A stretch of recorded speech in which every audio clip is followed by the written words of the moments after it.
nga ba ang tinatawag na Data Privacy Act of 2012? Ang sinasabing personal information. Ano ba ang tinatawag na personal sensitive information? At ano ba ang privileged information? Yun po ang pag-aaralan natin sa video na ito. Magandang araw po muli mga kaguro, kaibigan at kaempleyado. Ito po ulit ang inyong lingkod, si Atty. Resty Tobias Adarayan, na palaging nagpapaalala sa inyo that ignorance of the law excuses no one from compliance therewith. Kaya palagi kang tumutok sa ating YouTube channel para marami kang makuhang kaalaman. Come on! Kaibigan, utang na loob po namin sa inyo ang inyong panunood at pagtutok sa aming YouTube channel. Kaya maraming salamat po sa patuloy ninyo na pagsubaybay sa ating YouTube channel. Inaasahan po namin na marami kayong nakukuhang kaalaman. Huwag po kayong mahinayang sa inyong load dahil sulit na sulit naman ang inyong panunood sa YouTube channel natin. Mga kaibigan, kung bago ka pa lang sa panonood sa ating YouTube channel, huwag mong kalimutan na mag-subscribe at mag-like para tumaas ang ating ranking sa YouTube. Mga kaibigan, kung gusto mo, bisitahin mo kami sa aming Facebook page at Atty. Resty Adarayan. Follow us on Twitter at Atty. Resty Adarayan. Do not forget to hit the notification bell mga kaibigan para palagi kayong updated sa ating mga susunod pang videos. Mga kaibigan, huwag nyo rin kalimutan na i-share ang ating videos para marami pang mga kaibigan, kaguro at empleyado natin ang maabot ng mga videos natin at magkaroon sila ng karagdagang kaalaman tungkol sa ating batas. Mga kaibigan, kung gusto mo mag-comment ka rin sa comment section sa video na ito. Sa isang recitation. Juan, magbigay ka ng pangungusap na may tayutay. Opo, ma'am. Si Itay ay nadapa. Tayutay! Tayutay! Tayutay!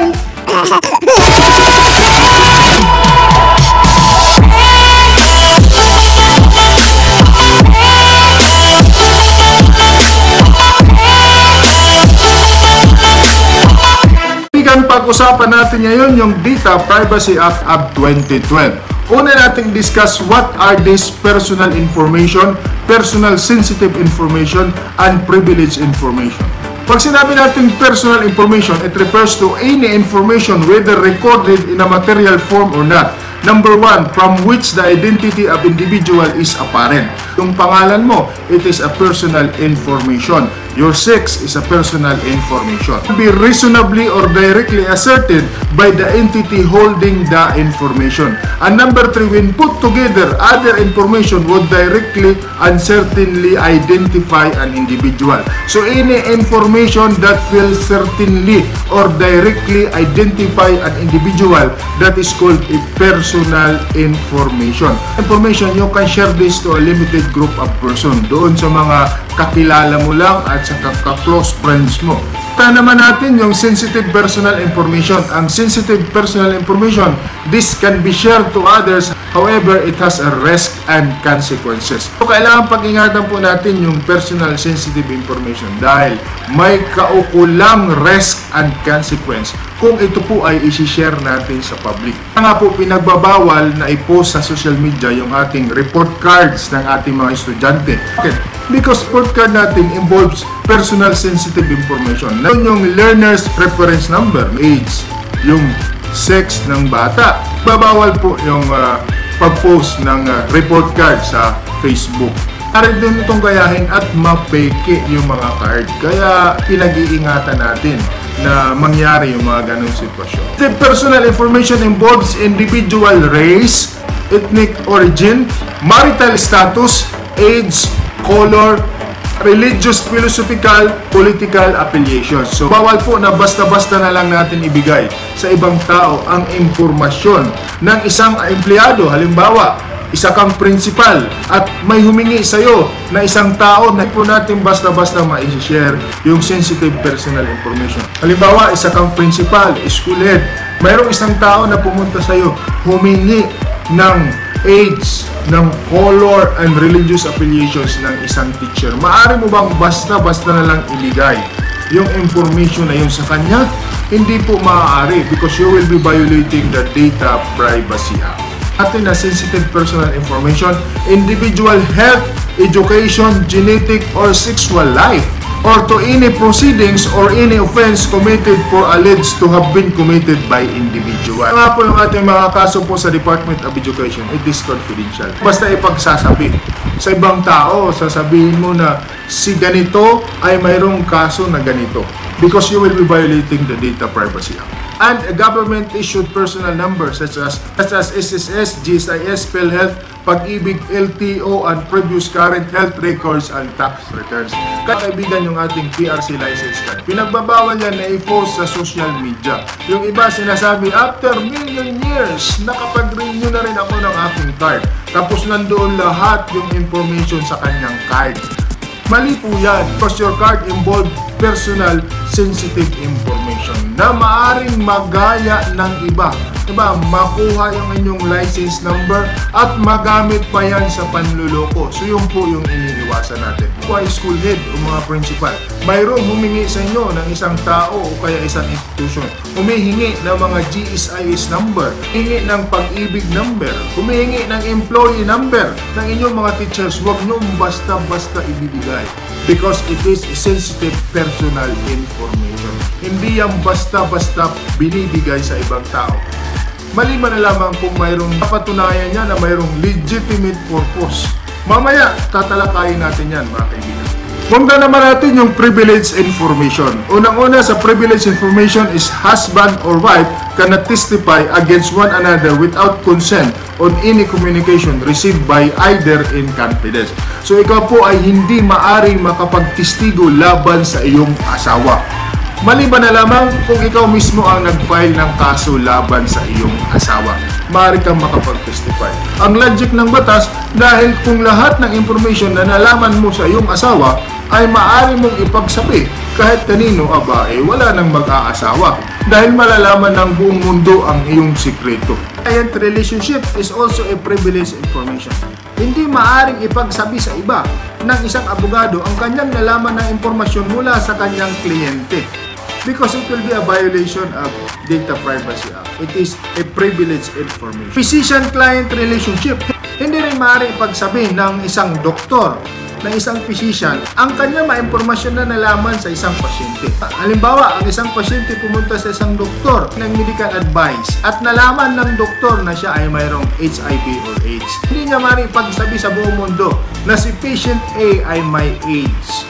Minister, first person making confession. So ang mga pare o kaya ang mga ministro o kaya yung mga pastor, yung mga humihingi sa kanila ng pagkukumpisal, hindi maaring sabihin ng mga pare, hindi maaring sabihin ng pare kung ano yung mga kasalanan na nalaman niya mula sa tao na humingi sa kanya ng pagkukumpisal. Yun po ay privileged information. Then, public officer given information in official confidence. Yung mga public officer din na nalaman mo ang impormasyon na yon in your official capacity as public officer, hindi mo yan maaring ipagsabi sa iba. You are a military officer.